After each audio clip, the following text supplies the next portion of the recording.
Mr. Lee was speaking at CNA's 20th anniversary gala dinner at the St. Regis, Singapore on Friday evening, where he said trusted news sources like the channel now play a more important role than ever. Tan Si Hui with more. Channel News Asia is celebrating 20 years of bringing Asian perspectives on breaking news to the region. Welcome to Channel News Asia. At the event, Prime Minister Lee Hsien Loong said when the channel was set up, news broadcasting was dominated by Western players that often did not capture viewpoints relevant to the regional context. And this sparked Singapore's decision to have its own station. Mr. Lee said Channel News Asia has met many of its initial objectives and plays a critical role, especially in a climate of fake news. Your audience has a harder task to filter out the noise and sieve out facts from the ocean of hearsay, propaganda, and fake news. But it's precisely in this new environment that trusted news sources like CNA are more important than ever. Viewers, readers, and listeners need to know where they can get reliable and factual news. They know that you have researched and verified your stories and organized and presented them as objectively as possible. Mr. Lee noted that Channel News Asia is now the go-to channel for key events like the Trump-Kim Summit in Singapore last year, and now reaches more than 18 million households. Mr. Lee urged Channel News Asia to keep building on its successes. You have to build new capabilities, and you have to take advantage of Singapore's status as a media and technology hub so that you stay always up to date on industry developments. We can be certain that fresh forms of new media, many not yet invented, will regularly emerge and force you to change the way you work.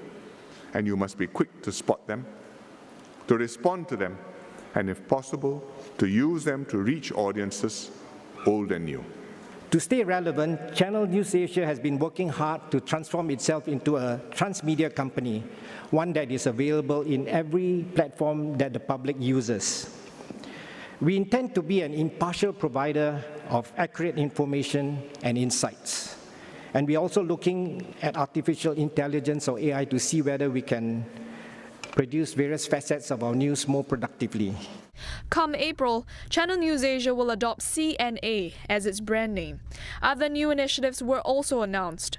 A cross-platform program, Asia First, will be launched, syncing live coverage between radio and television news studios. Also coming audiences' way, a platform to let the public submit photos or videos called Tell CNA, as well as a new radio station with a live talk show format, CNA Talk, which replaces 938 Now. And in the third quarter, the inaugural CNA Leadership Summit will bring together industry experts to discuss Asian leadership in global innovation. Happy 20th birthday, CNA! The event was attended by 300 people, including government leaders, ambassadors, and newsmakers.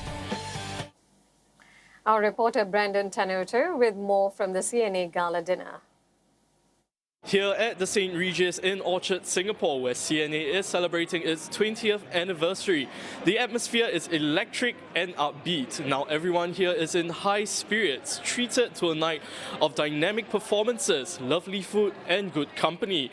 Indeed, a brilliant way to wrap up the working week on a Friday night. Now earlier, I managed to speak to Senior Minister of State, Dr. Janil Puthucheary, and I asked him about his opinion on how CNA, over the past 20 years, has managed to deliver an Asian perspective on global and local events, as well as effected change, significant change, through the stories and content that CNA puts out.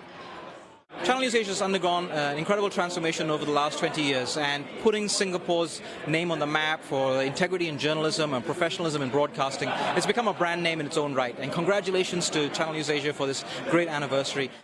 Plus, I also managed to speak to a couple of ambassadors, and I asked them about their opinion on how CNA as a channel has managed to promote the understanding of different countries and communities in the region and beyond.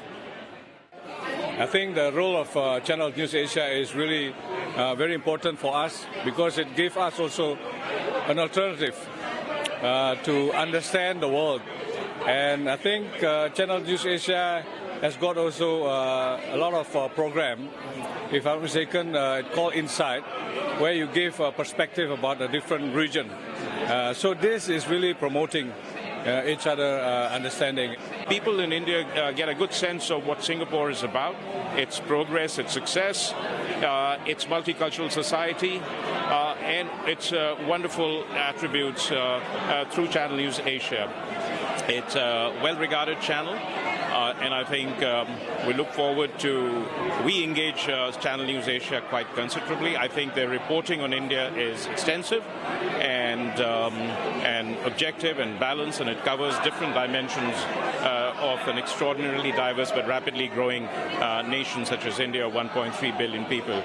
Channel News Asia is well known for its broad and in-depth and balanced coverage of global and local affairs, and I depend on it as a very important source to check the viewpoint of the people in this region, and it is very helpful for us to understand your views on Korea and on the Korean Peninsula.